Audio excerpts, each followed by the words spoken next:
Biological life scales up through distinct stages of survival. It begins with the passive intake of nutrients, escalates to the active defense against predators, and peaks with an organism that can step back and observe the machinery of the universe itself. In the 11th century, the Persian philosopher Nasir Khusraw sought to map how these stages operate within us. In his treatise, Khwan al-Akhawan, he argues that what we call the human spirit is not a peaceful, unified entity. Looking at his conceptual model, Khusraw plots human consciousness as an unstable ecosystem made up of three competing biological and cognitive powers. At the base is Quwwat-e-Shahwani, the concupiscent power. This represents our baseline biological drive. Khusraw links this directly to plant life. Its sole directives are acquiring sustenance, physical expansion, and reproduction. Above it sits Quwwat-e-Ghadabi, the irascible power. This represents animal life. It acts as a defensive perimeter. It generates the aggression required to repel threats, compete for resources, and protect the physical boundaries of the organism. At the top is Quwwat-e-Natika, the rational power. This is the uniquely human intellect, generating the capacity for abstract knowledge, self-reflection, and virtue. Khusraw maps this as a biological chain, not a strict moral hierarchy, where the top is entirely good and the bottom is inherently bad. The intellect requires a physical body to perceive the universe, and that body requires the lower drives to avoid starvation and physical destruction. Pure intellect cannot exist in a vacuum. A disembodied mind has no sensory apparatus to gather data and no physical leverage to act upon the world. It requires a biological vessel. But that physical vessel requires immense, constant upkeep. Without the concupiscent drive aggressively demanding caloric intake and rest, the apparatus would simply shut down. The physical framework dies of neglect. Furthermore, a well-fed body is still highly vulnerable to external predators and competitors. It requires the sharp, defensive aggression of the irascible drive to survive long enough to actually engage in higher reasoning. Khusraw's model rejects the ascetic notion of an inherently corrupted body. Instead, human nature functions as an interdependent engine. The lowest, roughest survival mechanics generate the operational energy required to power the highest abstract thoughts. We can see how these forces interact in this diagram. Khusraw identifies the middle irascible power, anger, as a morally neutral swing vote. It possesses immense kinetic energy, but lacks its own fixed objective. He illustrates this using elemental physics. He equates the irascible power to moisture, trapped between the heat of reason and the cold of lust. When reason applies heat, the moisture evaporates into air, lifting upward. Conversely, when the cold of lust dominates the system, the moisture condenses and sinks, pooling into heavy, stagnant water at the bottom of the structure. Khusraw offers a second analogy. The irascible power is a fierce hunting dog positioned between two masters who have radically different objectives.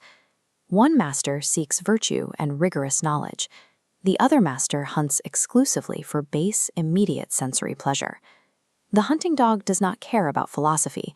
It naturally aligns itself with whichever master is more dominant, active, and commanding.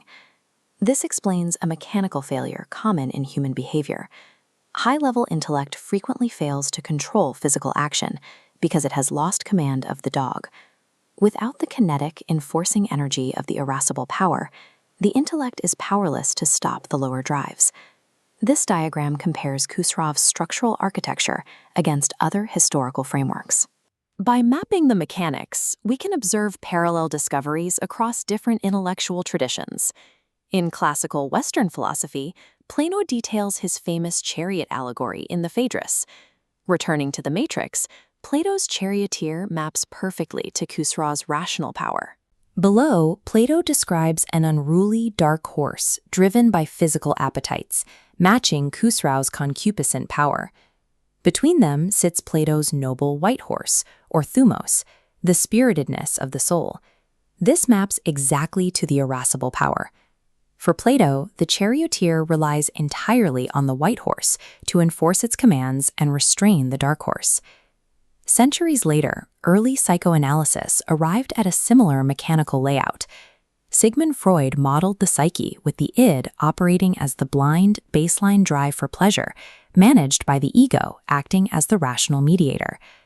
However, Freud's model largely maps mechanisms of neurosis, lacking the purpose-driven moral elevation central to the ancient models. Hey everyone, if you enjoyed this video, hit that like button and don't forget to subscribe. Drop a comment below. I'd love to hear what you think. Your support really means a lot and helps me keep creating content for you all. Thanks so much for watching, and I'll see you in the next one. Across vast expanses of time and geography, different schools of thought independently corroborate Khusraw's central observation.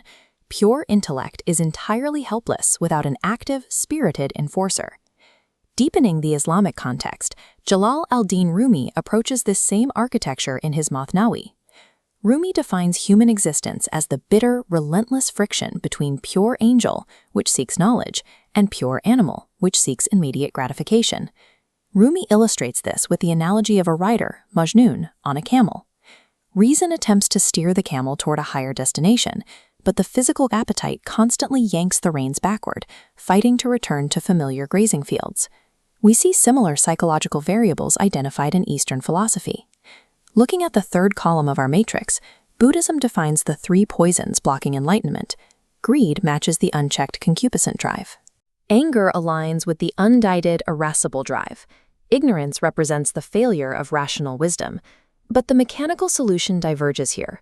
Certain Buddhist traditions advocate for nirvana, which translates to the extinguishing or blowing out of these worldly passions entirely.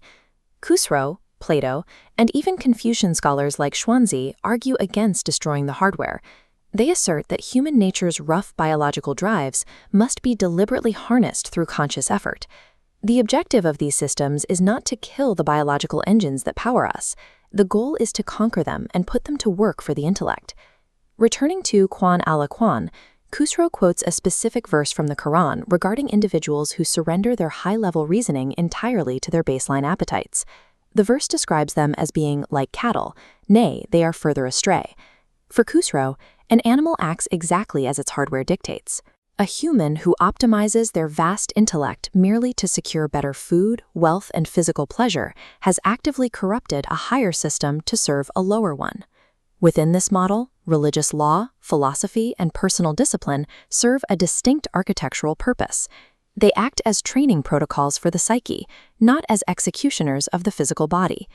This exposes the structural flaw in extreme asceticism. Destroying the desire for sustenance starves the host. Eradicating all anger and aggression leaves the mind utterly defenseless against external force. In our original diagram, Khusraw defined the ultimate goal as siyasat, the active governance and administration of the internal state, where reason asserts total dominance over the system. By restricting the intake of the base desire, the intellect forces the irascible hunting dog to switch allegiance. The aggressive energy detaches from lust and becomes the fiercely loyal guardian of rational thought. True rationality does not mean detaching from the physical world to float as a disembodied mind. It is the masterful, active governance of our own chaotic biological machinery.